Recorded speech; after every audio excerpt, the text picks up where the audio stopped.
Olá, galera tricolor, torcedor de outros clubes. Estou aqui para fazer a minha análise do jogo de ontem, né? Tava trabalhando ontem, mas eu consegui acompanhar o jogo, né? E é aquela coisa como tá no título aqui do vídeo. O efeito Edna não camufla o vexame. Não camufla, né? Eu sei que teve várias informações desse decorrer do São Paulo aí, né? Tipo, dos golpes que tentaram fazer para tirar o Harry, não Potter Macis. Teve muitas coisas que São Paulo conseguiu ter uma boa sequência até a derrota de ontem, né? Que eu, infelizmente, nesses dias de jogos eram os dias que eu tava de serviço. Mas hoje eu estou voltando, né? E eu vou falar aqui do jogo aqui em si, né? Vamos começar primeiro pelo fato da arbitragem, né? O efeito Edna que deu na Daiane, né? A Daiane que tinha feito o jogo anterior, lá do jogo do São Paulo contra o Bragantino, que teve as suas controvérsias, normal isso daí, né? E já era esperado que com certeza poderia acontecer de novo, ainda mais no jogo de ontem, né? Ainda mais tratando do clássico que é São Paulo e Palmeiras, né? Só que aí o que acontece, né? Teve ontem os lances lá do pênalti, né? Que até lá, na opinião lá do Salve, lá um não marcaria, o outro marcaria. Aí de um que era pra ela ter marcado, ela não marcou. Aí para compensar o que ela fez, ela acabou marcando. No falta ali das faltas ali, eu vejo que não teve nada tão gritante, né? Tirando essa situação, né? Só que a gente sabe, né? São Paulo não é forte nos bastidores, né? E aí aconteceu o que aconteceu de novo, né? Mas vale lembrar que o efeito Edna da Daiane não tem nada a ver por ela ser mulher, não tem nada a ver. Ela poderia ser uma ciborgue, uma alienígena, poderia ser uma Viltrumita, uma kryptoniana, que se tratando da arbitragem aqui brasileira, é muito ruim. A arbitragem brasileira aqui é uma porcaria, independente de que alguém seja de raças contrárias ou de espécies contrárias, né? Não se trata de ela ser mulher, não se trata. A Edna também, quando apita, foi uma apita muito ruim. E é isso, mas isso não se trata de ela ser. Os outros hábitos que já prejudicou o São Paulo, a gente vai falar que eles são ruins só porque eles são homens? Uma coisa não tem nada a ver com a outra. Não tem, né? Independente de ontem tinha as bandeirinhas só, um rapaz lá que era do VAR e tudo. Então, uma coisa, outra coisa, outra coisa. Tem nada a ver isso, né? Mas é aquela coisa, como o São Paulo não é forte nos bastidores, mais uma vez acontece isso, né?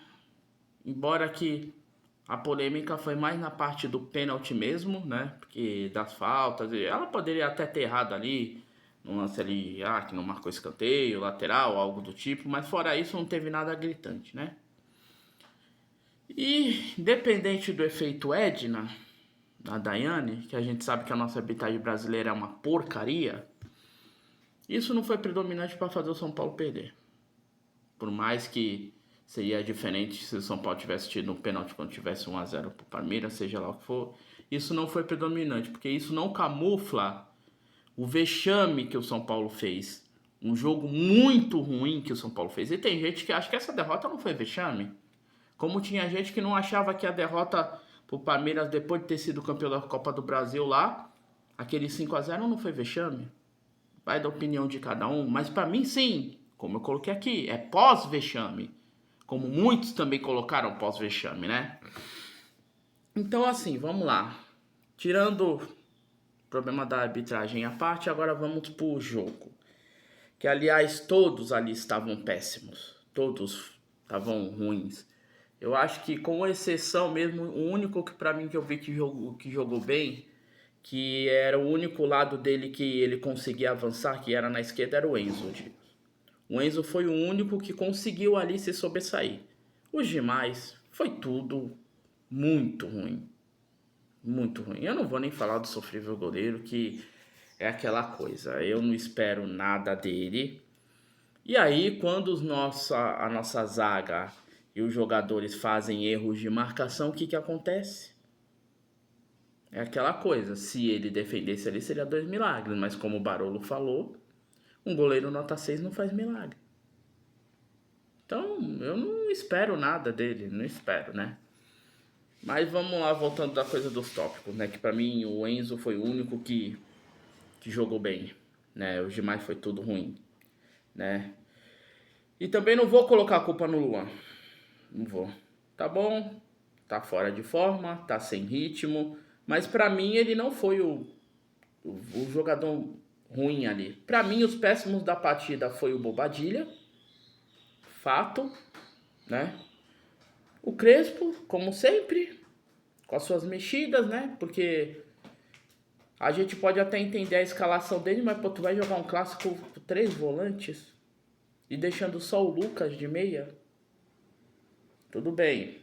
O Lucas tá péssimo, foi péssimo. Não jogou nada, não jogou nada. Só que aquela coisa, com a idade que o Lucas tá, sabendo que ele não se sobressai no gramado sintético. O Lucas não é um meia de ligação. Vai deixar ele sozinho ali para trabalhar no meio de campo? E vale lembrar que quando o Danielzinho entrou e ficou ali de apoio junto com ele começou a se movimentar de maneira diferente.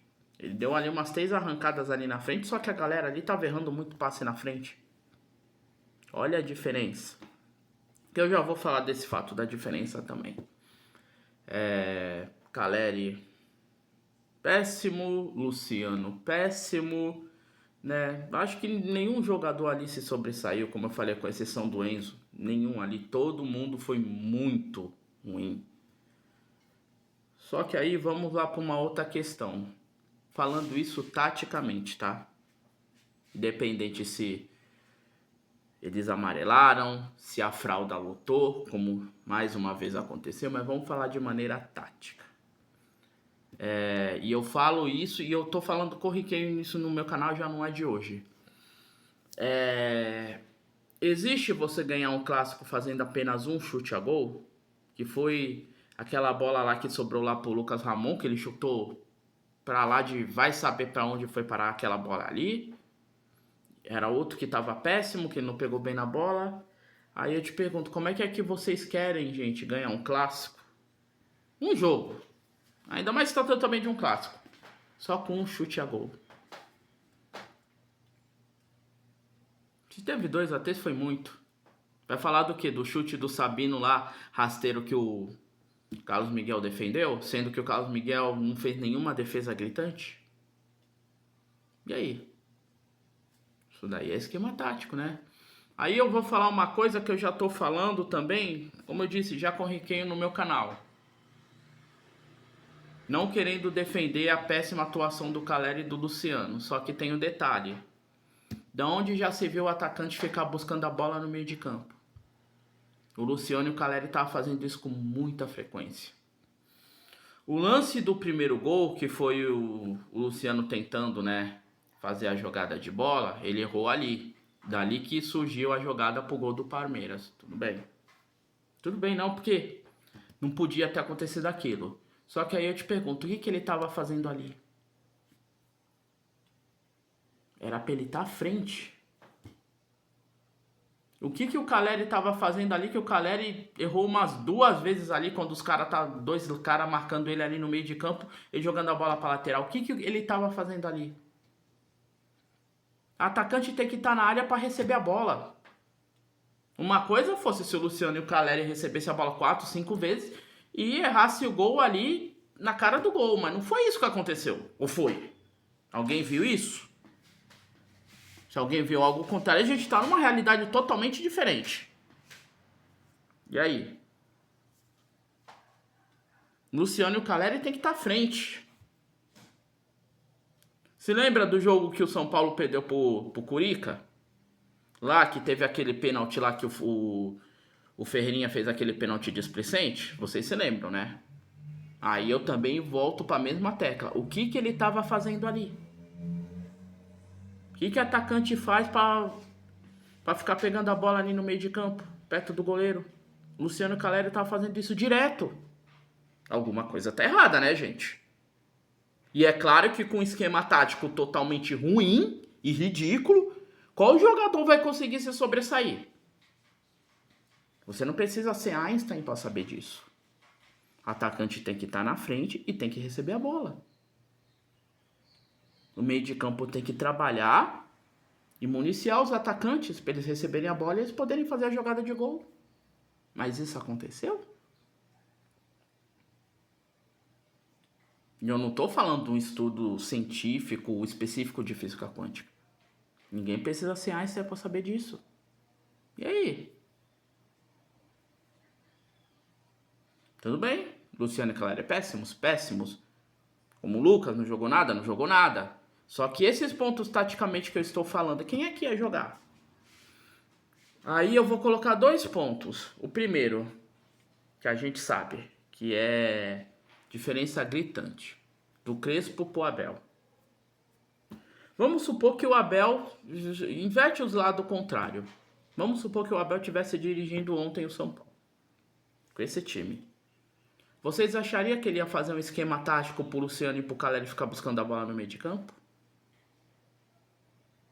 Aí, o segundo ponto. Alguma vez vocês viram ontem os atacantes do Palmeiras ficar buscando a bola no meio de campo? Vocês viram? E aí, claro que num clássico não tem nenhum chute ao gol. E como é que você vai ganhar desse jeito? E o Palmeiras ontem nem precisou ser brilhante para ganhar do São Paulo. Porque há 11 jogos o Palmeiras já pegou já a meada do São Paulo. 11 jogos sem ganhar. É uma vergonha. É um vexame. Porque eu acho sim vexame. E aí, gente? Então, assim, ontem eu já sabia das limitações, da capacidade, das incapacidades do Crespo. Só que ontem confirmou que, pra mim, ele não é técnico do tamanho do São Paulo. Ele não é aquele técnico que vai ver o jogo, que vai ter a dimensão do jogo. Ainda mais se tratando de um clássico que vai falar, não, eu vou postar o time com sangue nos olhos para ganhar, eu vou ganhar esse jogo. Eu vou ganhar esse clássico, vamos jogar para ganhar. Não, ele não é isso. E não é o que ontem foi um jogo isolado, que ele errou e nos outros não. Não é o primeiro e nem o último clássico que ele erra. Não é. Então olha a diferença gritante. Aí eu tava falando com o pessoal lá do grupo, né?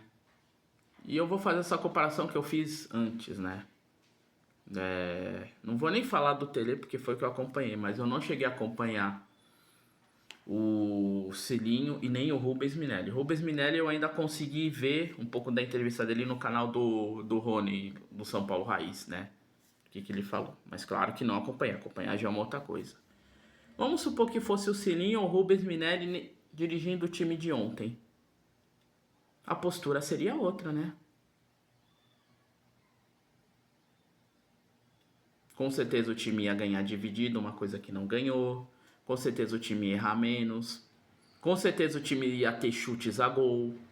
Com certeza os atacantes iam receber a bola. E aí?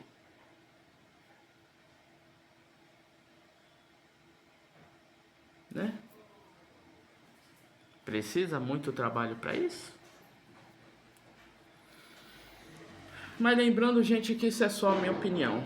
Para mim, o efeito Edna não camufla o vexame.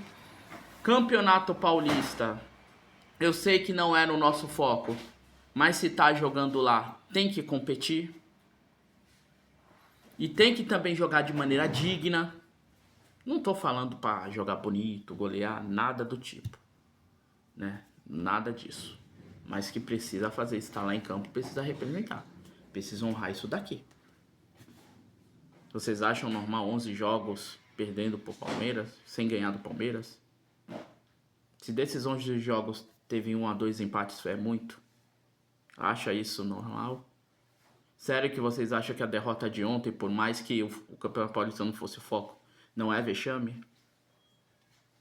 A derrota do São Paulo depois de ganhar a Copa do Brasil para 5-0 para esse mesmo Palmeiras, não foi vexame? Ficam aí as reflexões, né, gente? De todo jeito, como eu disse, é só a minha opinião. E lembrando que os guerreirinhos vão ter folga, né? Pra mim, com a derrota de ontem, não vai ter folga, não. Hoje é treino. 5 da manhã tem que estar lá, né? Nem 7, 5 da manhã é treino. Semana inteira é de treino. E sei bem que com o Crespo treinando, não treinando. Mas de todo jeito, a reestruturação continua. Que o Harry não Potter Macis continue aí arrumando aí a casa. Continue fazendo um jeito de voltar a ter poder de bastidor. E que o próximo presidente que vier, que faça o time voltar a ser o que era antes, sério, com cobrança. Um time que era referência. Que a gente já esteve do lado que o Palmeiras está agora, né? Olha só a situação. Mas vamos continuar orando, torcendo, que o nosso tricolor há de voltar e ele tem que se ressuscitar cada dia. Uma ótima semana aí pra vocês aí, depois eu falo mais informações do canal aí, né? E, como eu falei, né? Esse efeito Edna não camufla o pós-vexame de ontem, né? Uma ótima semana abençoada pra vocês, meus queridos.